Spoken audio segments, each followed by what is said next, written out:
The morning began like any other on the small farm outside a quiet town. The sun rose over the golden fields, casting long shadows across the rolling land. Birds chirped near the barn, and the smell of fresh earth mixed with the scent of ripe wheat. Tom, a middle-aged farmer, stepped out of his small wooden house, stretched his arms, and took a deep breath of cool morning air. Tom had spent his entire life working this land. His father and grandfather had farmed the same soil, and he often said that the ground beneath his boots was a part of his family's bloodline. The farm was old but well kept. A few cows grazed lazily near the fence, and a rusted tractor rested near the tool shed. Everything was peaceful, at least until that morning. As Tom walked toward the east field to check the irrigation line, he felt something unusual under his feet. It was a soft tremor, almost like a heartbeat inside the ground. He stopped and looked around. The trees were still, and the air was calm, yet the soil seemed to pulse faintly.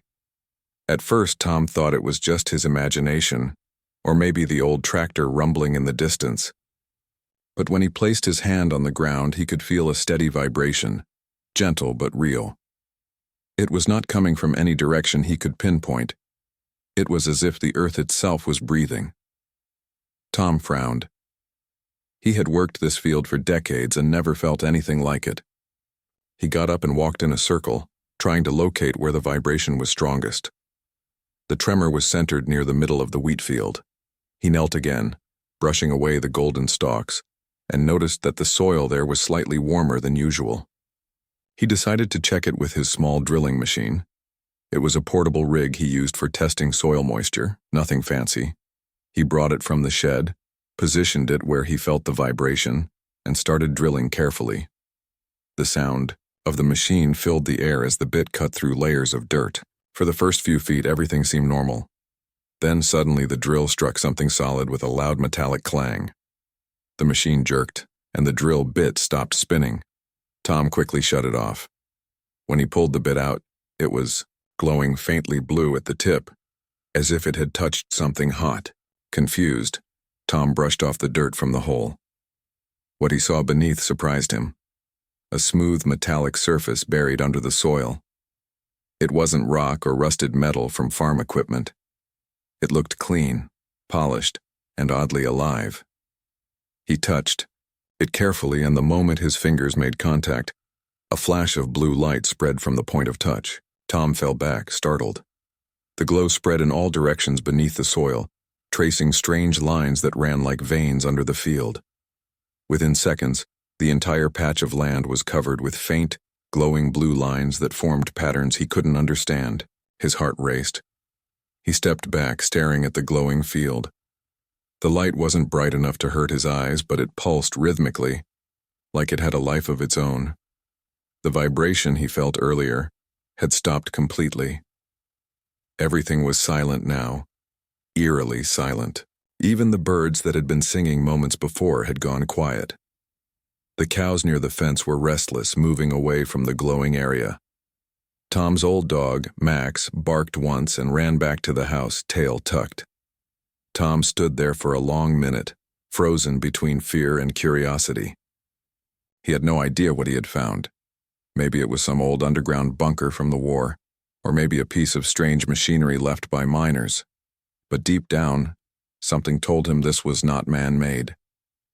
He fetched his phone from his pocket and tried to take a picture, but the screen flickered and turned off. He tried turning it back on, but the battery was suddenly dead, even though it had been fully charged earlier. That made him more uneasy. He looked around and saw that the air near the glowing lines shimmered slightly, like heat rising from asphalt. The blue light dimmed slowly as the sun climbed higher, almost as if it was hiding from daylight. Tom decided not to touch it again. He marked the area with a few wooden stakes and went back to the house, his mind spinning with questions. He sat at the kitchen table, staring out the window at the field. The glow had faded completely now, leaving no visible sign of what had happened, but Tom knew something strange was buried under there. That night, he couldn't sleep. Every time he closed his eyes, he saw those glowing lines spreading beneath the wheat. The silence in the house felt heavy, Even the usual sounds of crickets and wind seemed missing. Around midnight, Tom got up and went to the window. Under the moonlight, the field looked calm, but then he noticed a faint blue shimmer moving slowly beneath the surface again. The same lines glowing softly like veins under the earth. He watched for several minutes, trying to convince himself it was just reflection or maybe a trick of the light. But then one line pulsed brighter and moved across the soil toward the barn. Tom's breath caught. The light stopped halfway, faded, then disappeared completely. The dog barked once from inside the barn and went silent. Tom wanted to check, but fear held him back. He told himself he would investigate in the morning when there was daylight. When dawn came, Tom went to the barn. The animals were fine, though they seemed nervous. The ground outside the barn had a faint circular mark, almost like something had pressed down from underneath. The mark was smooth, about 6 feet wide, and cold to the touch. He decided he couldn't handle this alone. He called his old friend Ben, a local mechanic who often helped him repair machines. When Ben arrived later that day, Tom explained everything and showed him the spot. Ben laughed at first, thinking Tom was joking. But when he saw the strange metal under the ground, he grew serious. They brought some tools and dug together for a while. After removing several feet of soil, they exposed more of the metallic surface. It extended farther than they expected, smooth and seamless, like part of a large structure. When Ben tapped it with a wrench, it echoed like a hollow drum, deep and distant. "That's not farm equipment," Ben said quietly. "This thing goes deep." They both stepped back. Tom's heart was pounding. The sunlight reflected faintly off the metallic surface, and in that reflection, Tom thought he saw faint markings, maybe symbols, etched into the surface. They discussed calling local authorities, but Ben warned that once the government got involved, they might lose their land. Tom was torn between fear and curiosity. He wanted answers, but didn't want to cause trouble. As evening approached, Tom stood alone in the field again. The air felt charged, like before a storm. He placed his hand over the buried metal, but didn't touch it this time. The ground vibrated faintly, almost like it was responding to his presence. He whispered to himself, wondering what was hidden below. For generations, his family had farmed this land, unaware that something ancient might be resting under their feet. That night, clouds gathered, and thunder rolled in the distance. Tom sat on his porch, watching lightning flash over the horizon. Each time the sky lit up, he could see a faint shimmer on the field, as if the buried metal was reflecting the lightning from beneath the soil. Then, during one particularly bright flash, Tom saw something that froze him. For just a second, a symbol appeared glowing over the field. A perfect circle with lines crossing it like a star. The light vanished instantly, but Tom knew he hadn't imagined it. Rain began to fall, heavy and cold. Tom went inside and shut the door. The sound of rain hitting the roof filled the air, but underneath it, he could still feel a faint vibration in the ground. He lay in bed, eyes open, listening to the rhythmic tremor that now seemed to match his heartbeat. Whatever was buried under his land was not a simple machine or rock. It was something alive, waiting, and he had awakened it. Tom didn't sleep at all that night. He knew that tomorrow he would need to dig deeper. He had to find out what was really under his field, no matter what it was. Outside, the rain stopped just before dawn. The clouds parted, and the first light of morning revealed the field once more.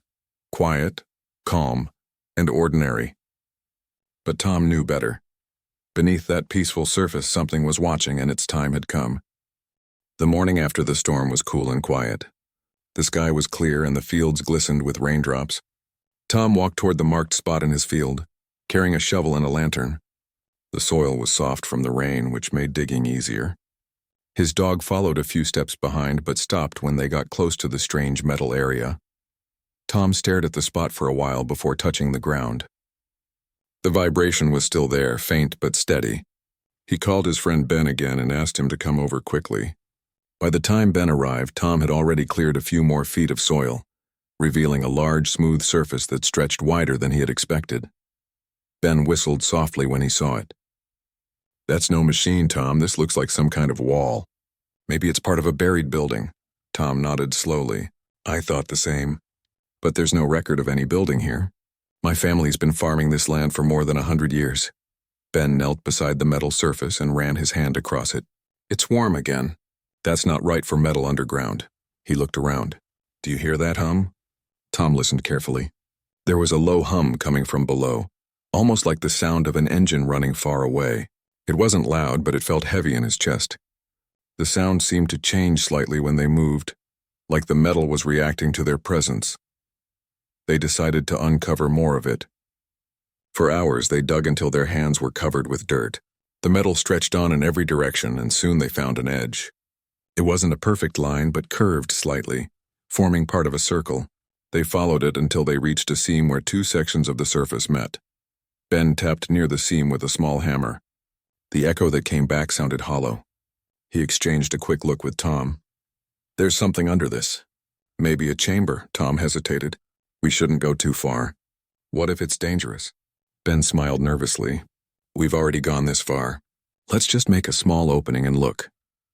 They brought tools from the shed and worked carefully around the seam. It was tough to break through, but eventually they managed to pry a small section open. A gust of cold air rushed out, carrying a strange metallic scent. They leaned over the opening and pointed the lantern inside. What they saw made them freeze. There was a tunnel below, wide enough for a person to crawl through, leading down into darkness. The walls were covered in smooth metal with faint glowing lines, the same color as the light Tom had seen before. Ben's eyes widened. This isn't a bunker. This is something else. Tom felt a chill down his spine. We should call someone. Before they could decide what to do, the ground began to tremble again. The blue lines inside the tunnel lit up brighter, and a beam of light shot out of the hole, rising straight into the sky. The light was silent but powerful, bright enough to be seen for miles. Tom and Ben stumbled backward, shielding their eyes. The beam lasted for almost a minute before it vanished, leaving behind a faint haze in the air. The ground stopped shaking, but the air felt charged, almost electric. Ben looked at Tom, his face pale. Whatever this is, it's not from here. Tom didn't answer. He was staring at the hole where the light had come from. He felt like he had opened something that had been sleeping for a very long time. An hour later, while they were still standing there in shock, they heard distant noises. The sound of helicopters echoed from the horizon. They turned and saw several dark shapes approaching fast. Within minutes, black vehicles appeared on the dirt road leading to the farm. Men in uniform stepped out, some wearing suits and others carrying strange equipment. One of them, tall and calm, approached Tom and flashed a badge. Federal Bureau of Investigation. We need you to step away from the field. Tom blinked in disbelief. How did you even know about this? I didn't call anyone. The agent looked serious. We detected an energy spike from this area. You need to move back for your safety. Ben tried to protest. This is private property. You can't just walk in here. But more agents surrounded the area and began setting up equipment. Some carried scanning devices, while others set up floodlights and cameras. A team in white suits moved toward the hole and began taking samples. Tom and Ben were led a few meters away and told to stay behind a temporary barrier. Tom watched as the agents worked, feeling both angry and scared. His land was now covered with strange machines and people he didn't know. One of the scientists walked up to the lead agent, showing him readings from a tablet. Sir, the material is not in our database. It's giving off low-frequency energy, stable but strong. We can't identify its origin. The agent nodded and turned to Tom. Did you touch it? Tom hesitated. Yes, but only once when I was drilling. It glowed blue. The agent took notes. And you didn't feel any heat or pain? No, just a small vibration. The agent studied him for a moment, then spoke quietly. You did the right thing calling for help even if it wasn't you who alerted us. This site is under federal control now. Tom frowned. What happens to my land? For now, it's restricted. You'll be compensated if needed. But we need to understand what this is. As night fell, the agents set up bright lights around the field. Scientists lowered a camera into the hole to explore the tunnel. Tom and Ben stood near their trucks, watching the monitors from a distance. The camera moved slowly down the tunnel, showing smooth metallic walls that seemed to ripple faintly like liquid. Then, the tunnel opened into a large underground chamber. The camera's light revealed massive structures inside, shaped like twisted roots of metal spreading out from a central sphere. The entire place pulsed with faint blue light, almost like a heartbeat. Tom could hardly breathe. The scientists spoke rapidly into their radios, describing readings that made no sense. The energy levels rose slightly as the camera moved closer to the sphere. Suddenly, the monitors flickered and turned black. The power went out across the field. For a few seconds, everything was silent except for the wind. Then the ground hummed again, stronger this time. The blue glow beneath the soil returned, spreading across the entire field. The air vibrated softly, and everyone could feel it through their shoes. The scientist shouted orders to pull back. Tom felt something in his mind, a voice that wasn't his own. It was deep, slow, and filled with calm power. The words weren't spoken out loud, yet he understood them clearly. The voice said, "We waited for the children of the surface." He gasped and stumbled back. The lights came on again, but the glow beneath the soil remained for a few moments before fading. The ground stopped vibrating and the hum died away. Ben rushed to Tom. "Are you all right? You look pale." Tom nodded slowly. "Did you hear that?" "Hear what?" Ben asked. Tom hesitated. A voice. It said something. It spoke to me. Ben looked confused and glanced toward the agents. They were busy checking instruments and arguing over the data. None of them seemed to have heard anything. The lead agent approached again. "Stay back from the field." There was a strong energy discharge. "We'll continue scanning overnight." Tom didn't argue. He felt drained. The voice still echoed faintly in his mind, calm and ancient. He couldn't tell if it was real or if the strange vibrations had made him imagine it. By midnight, the entire farm looked like a research station. Generators hummed, lights glared across the fields, and men in suits studied the readings on screens. Tom sat on the porch of his house looking at it all. His land no longer felt like his. Ben sat beside him, sipping coffee from a metal mug. "They're not going to stop until they dig up the whole thing." Tom nodded. "I just want to know what it is. It doesn't feel like anything from this world." A helicopter passed overhead, its spotlight sweeping across the fields. For a brief moment, Tom saw the blue lines flash again under the soil, reacting to the light. He turned to Ben. "It's alive, Ben. Whatever it is down there, it knows we found it." Ben didn't laugh this time. He just stared at the field, silent. Far away, thunder rolled again, though the sky was clear. The vibration returned one last time that night, gentle but certain, as if something beneath the earth was stirring. Tom could not sleep. He sat by the window, watching the lights of the FBI camp and wondering if he had made a terrible mistake by drilling that hole. Somewhere under his land, an ancient machine had awakened, and now the whole world would soon know it. Morning sunlight spread across the farmland, but it did not bring peace. Tom's quiet home had become a crowded research site filled with trucks, generators, antennas, and dozens of scientists. The once calm air was now filled with noise. Helicopters circled overhead, and agents guarded every path that led to the field. Tom stood by the fence, feeling like a stranger on his own land. His fields were no longer golden, but covered with cables and equipment. Men in suits spoke quickly into radios, and the soft hum of machinery filled the air. Ben joined him, holding 2 cups of coffee. "They have no idea what they're dealing with," Ben said quietly. Tom nodded. "They think it's just some strange metal or a secret weapon. But I can feel it. It's alive, or at least aware." Ben frowned. "Alive, you mean like an animal?" Tom shook his head. "Not like that. I don't know how to explain it. When the beam of light shot up, something spoke to me. I heard words in my head clear as day." Ben looked doubtful but didn't argue. He had seen enough strange things already to know something was not normal. Across the field, scientists lowered another probe into the tunnel. They had repaired the broken camera and added new sensors. A large screen near their control station showed the live feed from below. Everyone watched in silence as the camera descended into the darkness. The walls of the tunnel shimmered faintly. Blue patterns glowed softly like veins of light. The deeper the camera went, the stronger the glow became. Then the tunnel opened into the same large chamber they had seen before. Gasps rose from the group. The screen showed giant roots of metal branching out in all directions, glowing faintly with pulses of blue light. The air down there seemed to shimmer like heat waves, though the sensors showed that it was freezing cold. In the center of the chamber floated a smooth, metallic sphere, perfectly round and silent. It was about the size of a small car and rotated slowly without touching anything. Every few seconds, a soft wave of light rippled across its surface, matching the rhythm of the vibration in the ground. One of the scientists whispered. That's not a machine. That's something designed for communication or control. Another shook his head. It's giving off low-frequency energy. Whatever it is, it's still active after who knows how many years. Tom leaned closer to the screen. His heart pounded. He could feel the same hum inside his chest again, the same rhythm he had felt that first morning.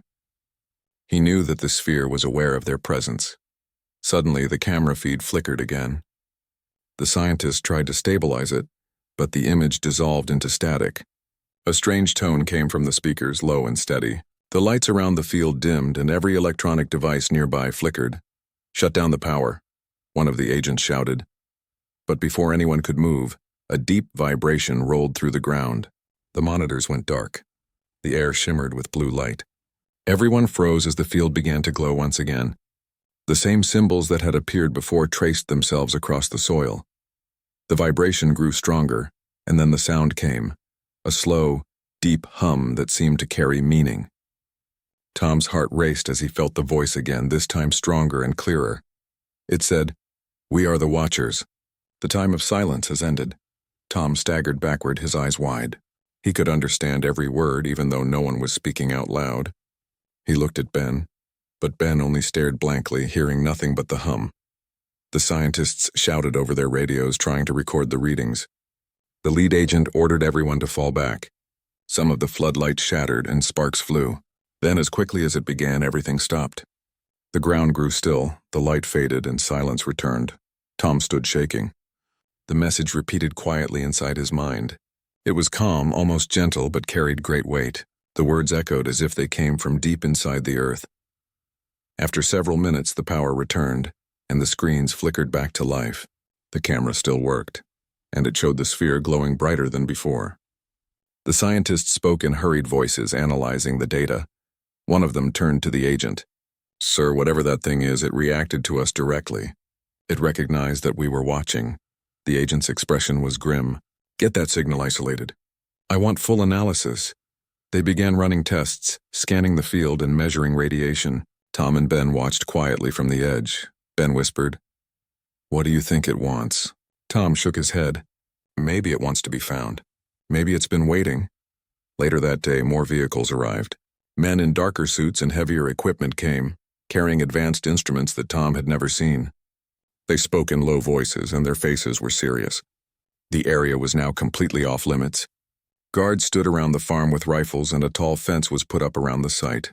Tom felt helpless. His land, his peace, his freedom, it was all gone. Yet deep inside, a part of him still felt connected to the thing underground. The words he had heard would not leave his mind. By nightfall, the scientists managed to restore a stronger signal from the underground chamber. The new equipment revealed even more structures beyond the first room. It was massive, stretching deep into the ground, filled with unknown machinery. The lead scientist, Dr. Miles, looked at the data and shook his head in disbelief. This thing wasn't built by humans. It's older than any recorded civilization. The metal structure has no known elements. It's stable, clean, and still generating power. This could change everything we know about history. The lead agent asked, "Do you think it's a ship?" Dr. Miles hesitated. "It could be. Or it could be something meant to stay buried until we were ready to find it." Tom overheard the words and felt a chill. Ready to find it. That matched what the voice had said. The time of silence has ended. Late in the night, Tom couldn't resist. He left his house quietly and walked toward the field. The guards were focused on the research team and didn't notice him slip past the fence. The field was quiet except for the soft hum of generators. He knelt near the hole and looked down. A faint blue light pulsed far below. The air around the opening was cool and smelled like metal and rain. He placed his hand on the soil and closed his eyes. Immediately, the vibration returned. The voice spoke again, calm and deep. "You are of the surface. You touch the heart of the seed. Do not fear. The Watchers will rise when the children awaken." Tom's eyes snapped open. He pulled his hand back and looked around. Everything was still, but the message was clear in his mind. The sphere was communicating directly with him. He stumbled back to the fence just as Ben came running. "Tom, what are you doing?" "They'll throw you out if they see you." Tom took a shaky breath. It spoke again. It said it's a seed and it's waiting for us to awaken. Ben frowned.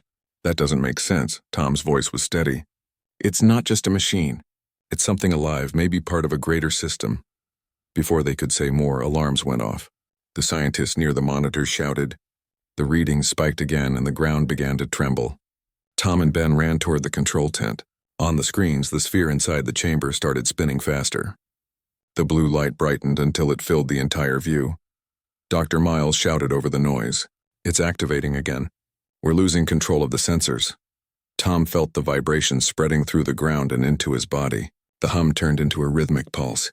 Then for a few seconds, everything around them glowed faintly. Vehicles, tents, even people. A deep sound filled the air, not like thunder, but like a heartbeat of the earth. Everyone froze. The voice returned, this time faintly audible to all, echoing like a whisper carried by the wind. We awaken with the dawn. Do not resist the light. Then silence. The glow faded. The equipment shut down again.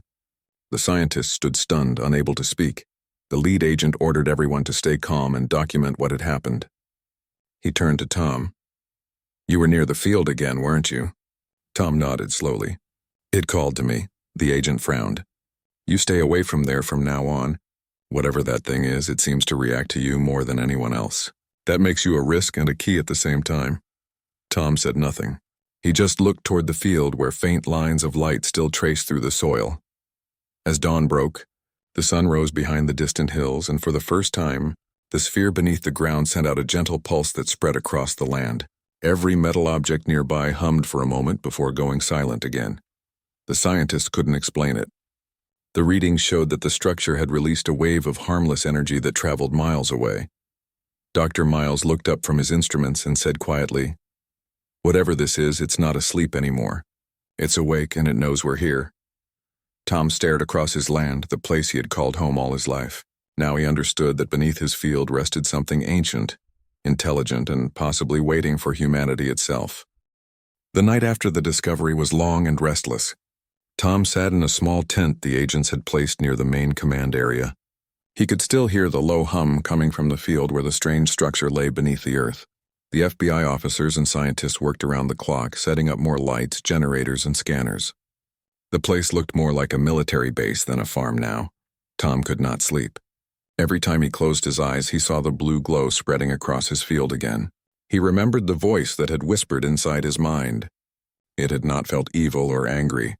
It had felt calm, patient, like something that had been waiting for a long time. But how could he tell that to the FBI? They already looked at him with suspicion. A loud knock came at the tent flap. Agent Miller, the man who had been questioning him since morning, entered. Miller was tall, with a square jaw and cold eyes. He carried a tablet and spoke in a firm voice. Tom, we need to ask you again. You said you felt something before the ground opened. What exactly did you hear? Tom rubbed his hands together and tried to stay calm. It was like a voice. Not in my ears, but in my head. It said something about waiting for the children of the surface. Miller frowned. Children of the surface? Are you sure you didn't imagine that? You were under stress. I am sure, Tom said quietly. It was clear. It wasn't my imagination. I don't know what it means, but I think it's trying to talk to us. Miller stared at him for a moment, then left without a word. Tom sighed. He knew they didn't believe him. Outside, the wind started to pick up. The night sky was dark and heavy with clouds. The machines around the field made soft beeping sounds. Technicians in protective suits moved between the tents, whispering to each other. Suddenly, the ground trembled again. Everyone stopped. The beeping sounds turned to high-pitched alarms. Tom ran outside and saw the field glowing once more. The same blue light burst through the cracks in the soil. The scientists shouted orders, but then every electronic device around began to flicker. The big floodlights turned off one by one. Generators died. Even the radios went silent. The hum grew louder. It was not just sound, it felt alive, like a pulse moving through the air. The ground started to rise slowly. The huge metal surface that Tom and Ben had uncovered began to shift and break apart. What had looked like a buried roof was now splitting open like a giant shell. Beneath it was something massive, covered in strange patterns and glowing veins of blue light. Everyone stepped back in shock. The buried structure was coming alive. From the cracks, waves of light traveled upward, painting the night with lines that reached the sky. The hum turned into a deep, echoing tone that made the ground vibrate beneath their feet. Some agents tried to record the event, but their cameras failed. Others tried to contact headquarters, but their radios only gave static. Miller shouted for everyone to retreat, but Tom didn't move. His eyes were fixed on the structure. It was beautiful and terrifying at the same time. The voice returned, louder now, not only in his head but echoing faintly in the air. We remember this world. We remember the time of silence. The wait is over. Tom felt his knees go weak. He didn't know what this thing was, but it wasn't attacking. It felt more like it was waking up. The metallic surface continued to unfold. From beneath the soil, a massive circular frame lifted slowly, scattering dust and dirt. The shape was like a ship, but not one built by human hands. It had smooth curves, living patterns, and energy running through it like blood. Ben, who had been kept near another tent, broke free from the guards and ran toward Tom. Tom, what is happening? Is it flying? Tom shook his head. I don't know, Ben. I think it's waking up. The ship, now halfway out of the ground, released a soft light that covered the entire area. It wasn't blinding, it was warm, almost like sunlight at dawn. Everyone froze, staring at it. The machines that had shut down began to restart on their own. The lights flickered back on. Agent Miller ordered his men to form a perimeter. Scientists rushed forward with scanners and devices, though they looked scared. One of them, a woman named Dr. Patel, approached Miller. Sir, this energy signature is beyond anything we have ever recorded. It's not a weapon. It's some kind of activation. The readings suggest that the structure is alive. Alive? Miller repeated, his voice uncertain. Yes, it's generating biological signals mixed with mechanical patterns. It's not man-made. Tom stepped closer to them. It called me. It said it was waiting. Maybe it's not dangerous, Miller glared at him. You stay back. We don't know what it wants. But the ship seemed to respond to Tom's presence. As he took another step forward, the blue light around the ship brightened. The humming changed tone, softer, almost welcoming. The air felt lighter. Then a bright symbol formed in front of the ship, hanging in the air like a hologram. It looked like a combination of circles and lines spinning slowly. Dr. Patel pointed at it. That symbol appeared in the satellite data from last year. We thought it was a glitch. The symbol expanded, forming an image. It showed stars, planets, and finally Earth. Then a beam of light connected them all. Tom realized what it meant. It's showing where it came from, he said softly. It's showing that we are connected. Suddenly the ground shook harder than before. A deep crack split the field and the air filled with dust. Everyone stumbled as the ship finally rose completely from the ground. It hovered a few feet above the earth, spinning slowly. Blue energy streamed from its sides like ribbons of light. The hum turned into words again. This time everyone could hear it, not just Tom.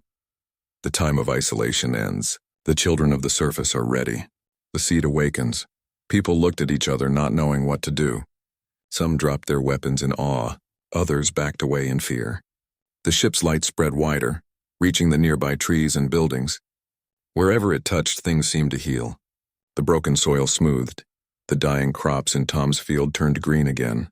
Dr. Patel whispered, "It's fixing the land. It's restoring it." Miller watched in silence. For the first time, his strict expression faded. "What are we dealing with here?" he said quietly. Tom stepped closer, his voice calm.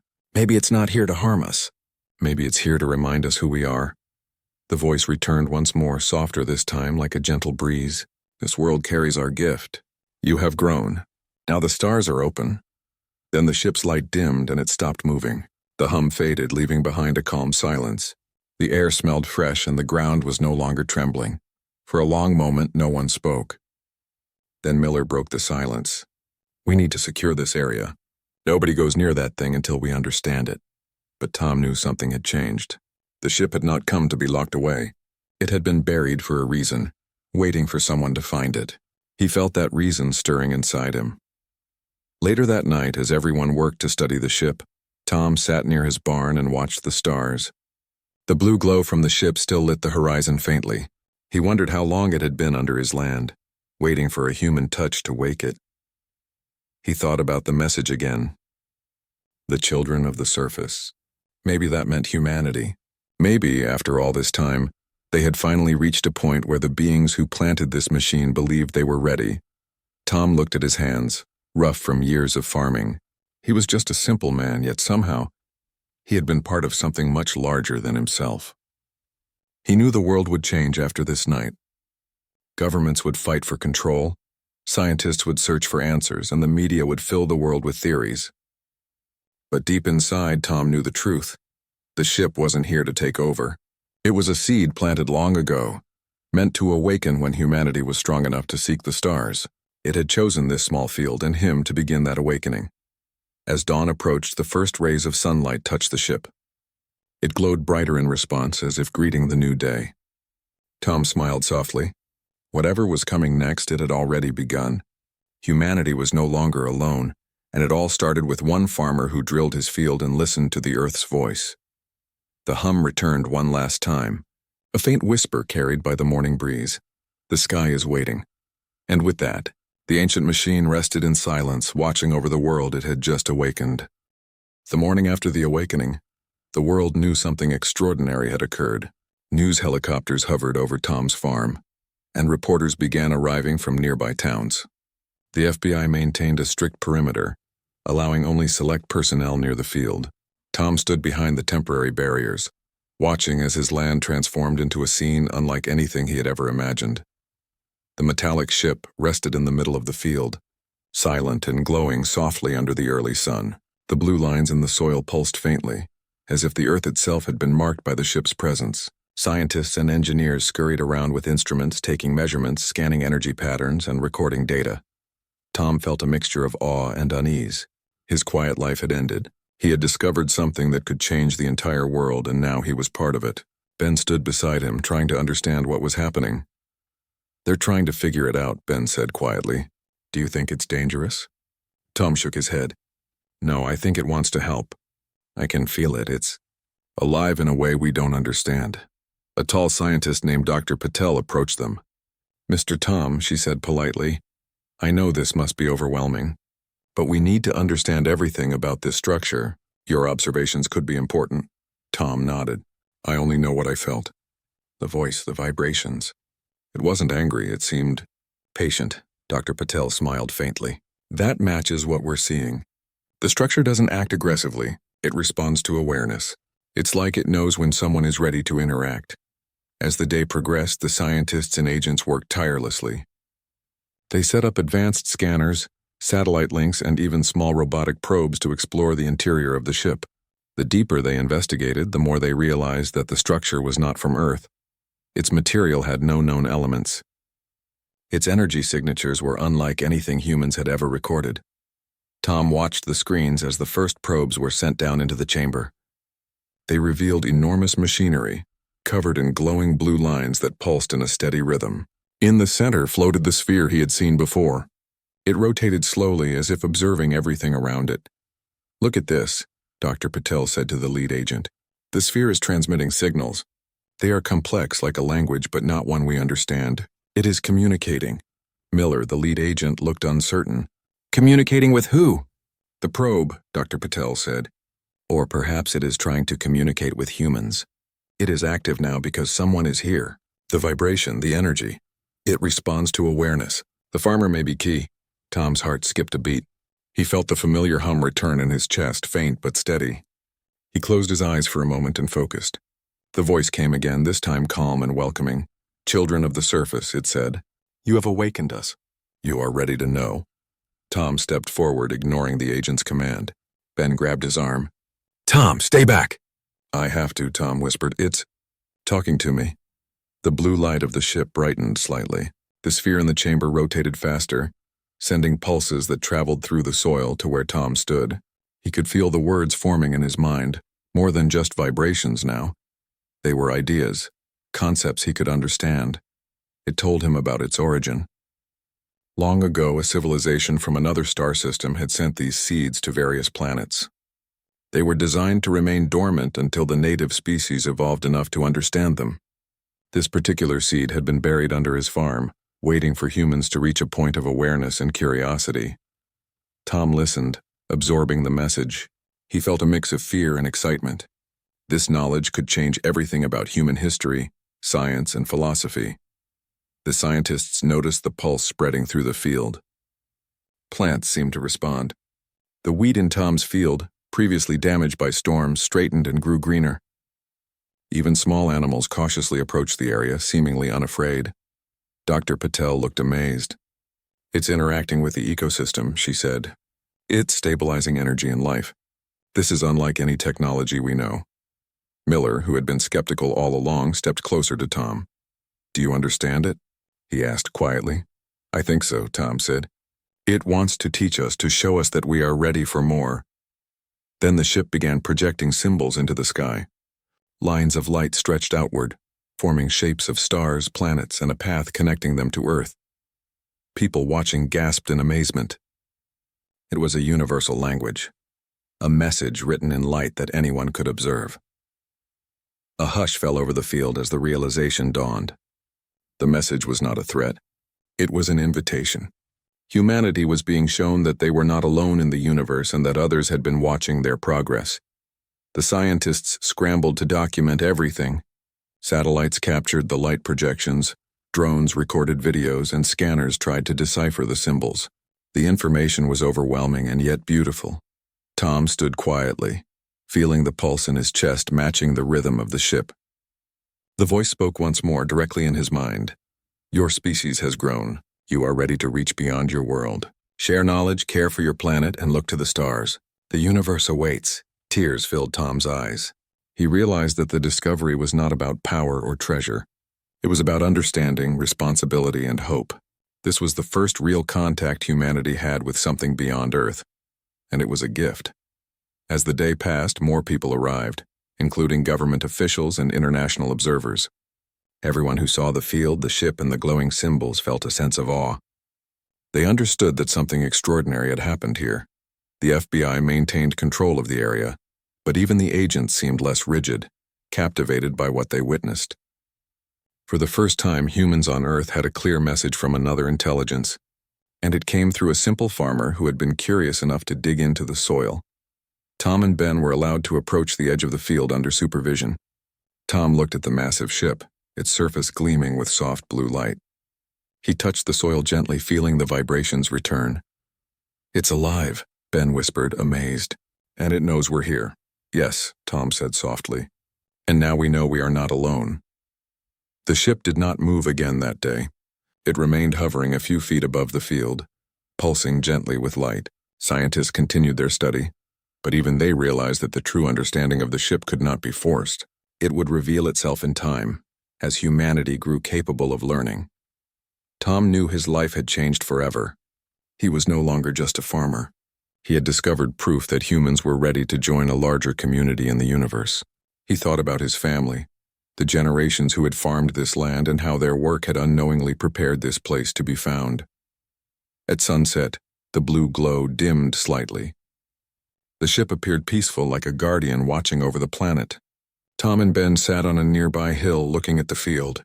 "Do you think it will ever leave?" Ben asked. Tom shook his head. "I don't think it needs to. It's not here to conquer or leave. It's here to guide. And one day, when humans are ready, we will understand it fully." That night, the scientists set up tents and observation posts. The FBI remained cautious but no longer hostile toward Tom. He had earned their trust simply by being the one who found the seed and had communicated with it. As he lay in his small tent, Tom thought about the voice, the hum, and the glowing lines. The universe was no longer a distant idea. It had reached out to Earth, and humanity had received its first message. He closed his eyes and imagined what life would be like in the years to come. Humans would explore space, learn to live in harmony with their planet, and perhaps one day visit other worlds. And it had all started with one farmer, a curious mind, and a simple drill in a quiet field. In the distance, the ship pulsed once more. It was a reminder, a promise, and a guide. The sky above glimmered faintly with symbols that no human could fully understand yet, but which spoke to every heart willing to listen. Tom smiled, knowing that his life, his world, and humanity's future had changed forever. The first message had been delivered. The seed had awakened, and the stars were now within reach.